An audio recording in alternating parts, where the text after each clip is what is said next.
in each of their first 2 games. It's their 5th straight 2-0 start, extending their longest streak in franchise history, and it's also the longest active streak in the National Football League. Swagoo, let's get right to it. Can the Bucs win the NFC with Baker Mayfield? They absolutely can. First of all, Baker Mayfield last night in a 2-minute drill, and you know this, CC, these games come down to this, especially when we start talking about the playoffs. They come down to those drives right there. Those games are decided by that. Now, the Bucs got a lot to fix, obviously. They 2-0 though, and I would love to be fixing them from 2-0 as opposed to 1-1 and 0-2. And as we saw the other night, the Falcons may be a problem as this season goes along. So that win means more to me week 1 for the Tampa Bay Buccaneers than it did after watching them destroy, the Minnesota Vikings. But yeah, Baker Mayfield, listen, man, everybody knows when Baker Mayfield was in Cleveland, I was his harshest critic. I don't think so. Well, one of them. Because I thought he had more progressive commercials than we. Yeah, so I think that was me. All right, go ahead. And it was obviously that was Cleveland, and we know what has transpired since then in Cleveland. So I've apologized to Baker for that, but I also think he learned a lot about himself by almost being out of this conversation for being a starter in this league and being where he is today. Baker Mayfield and the Tampa Bay Buccaneers with Todd Bowles and the way that they play defense and the opportunities that he's going to create, whether with his legs or the weapons he has on the outside, can be real contenders in the NFC based on what I've seen these first 2 weeks. Yeah, they can be real contenders if they can get to the finish line healthy. Yeah. And that's the biggest issue with them. I mean, Tristan Wirfs was out, Chris Godwin was out going into last night's game. They lost their right tackle, Redick.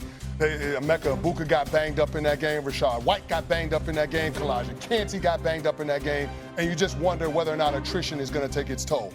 But at its best, when they're fully healthy, this is going to be one of the most explosive offenses in the NFL.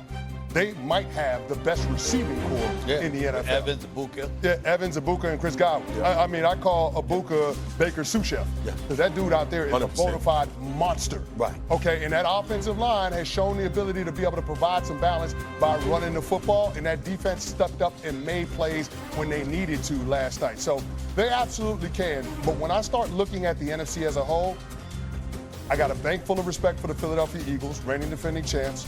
You're going to have to contend with the Green Bay Packers, who look like the best team in football right now. And you can't or the Rams. I was going to say the Rams. The Rams, if Matt Stafford's back holds up, I have more confidence in them winning the conference than the Tampa Bay Bucs. The one thing the Bucs have going in their favor that those other teams don't is that they play in the NFC South. And that is a 2-team race at this point in the season.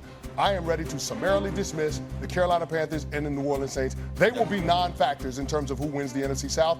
It's going to come down to the Bucs and the Falcons.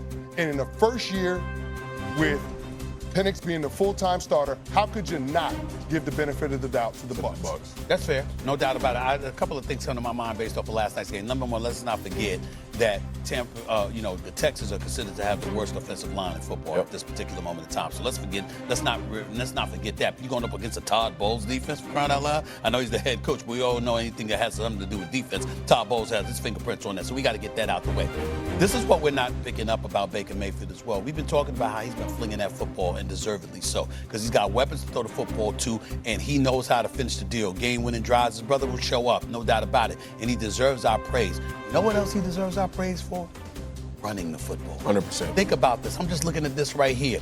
This is Baker Mayfield, 3 massive first downs with his legs, a 3rd and 1, a 3rd and 15, a 3rd and 10, but none was bigger than the 4th and 10, 15-yard run on the final drive. This is what he's doing. He's finding a way to beat you any way it takes. And even though we look at today's game and we think about some of the elite passes of the game, the quarterbacks we usually praise are those who are a dual threat. We don't talk about that way with Joe Burrow, but it's certainly applicable to Patrick Mahomes to a lesser degree, certainly Lamar Jackson and Josh Allen, and to a lesser degree Jalen Hurts. When you look at Baker Mayfield right now, what does he do? He beats you with his legs as well. That's what I'm looking at right now when it comes to him. It's a great point you brought up. Last night on Monday Night Countdown, Van Pelt asked Troy, we got so caught up in talking about Baker and his moxie and the chip on the shoulder and how he plays that we kind of have put the ability to play the position in the back burner. Some throws that this kid is making, bro, some of these runs that you bring up, these are championship plays. These are not like a regular quarterback. These are high-level franchise quarterback plays, man. The touchdown to Booker at the end of the game in the Falcons game, that was over time that developed. Last night, getting those first downs late in the game, a 2-minute drive that was seamless. Chris, you know how hard that is. We done seen veterans poo-poo down their leg in 2-minute drills at times when things seemingly are to go bad. But this is another part that I think you throw into the pot because I killed Baker enough, so I'm going to wax poetic on it. They going to play for him.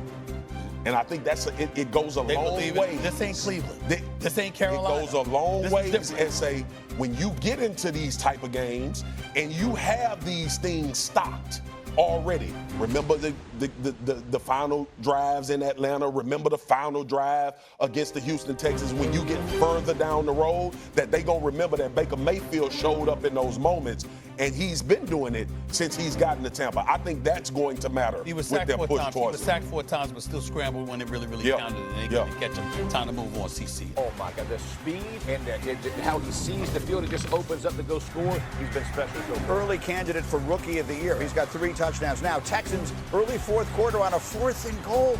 Looks like C.J. Stroud has a chance for Collins here. He throws it up. He tries to give him a chance, throws it out of bounds. That is extremely good coverage by the Tampa Bay Buccaneers, though. 3.5 minutes to go. Texans down 14-13, but here comes Jalen Noel. He's got some space after a weekend in which we saw a lot of big returns. Here's a huge one down to the 26. Flag on the play, picked up. Great field position, Texans, and it leads to Nick Chubb. Texans take the lead. Yeah, Nick Chubb still got something in the tank. That's speed. Yeah, can't go wrong if you run the ball. They go for the 2. They don't get it, so it's 19-14. Second consecutive week. Baker's Bucks have a chance at a late drive. Look at him avoiding trouble on 4th and 10. unreal. Put it in Baker's head. Like, shake and bake. Let him show you what he's got, baby. And he's been banged up early. Still goes and converts this 4th down. Incredible play. He looked dead to rights at the beginning of that play. A minute left. Bucks 2nd and 2 at the 45. Here comes Bucky Irving. Yeah, Bucky Irving was special. He didn't tackle. Oh, the cutback. It's still going. Bouncing off of him. He really put them in position to win this game. Again, they had that great game-winning drive at the end of the game against Atlanta. Then they do it again last night. This is Mike Evans, takes them inside the 10. Mike Evans still doing it. 9 seconds left, and here goes Rachaad White. Touchdown, ball game, clutch game-winning drive for Baker and the Bucks. They win it 20-19, and so they are 2-0 with 2 last-second wins. And so the question to me is a pretty simple one. The answer may not be.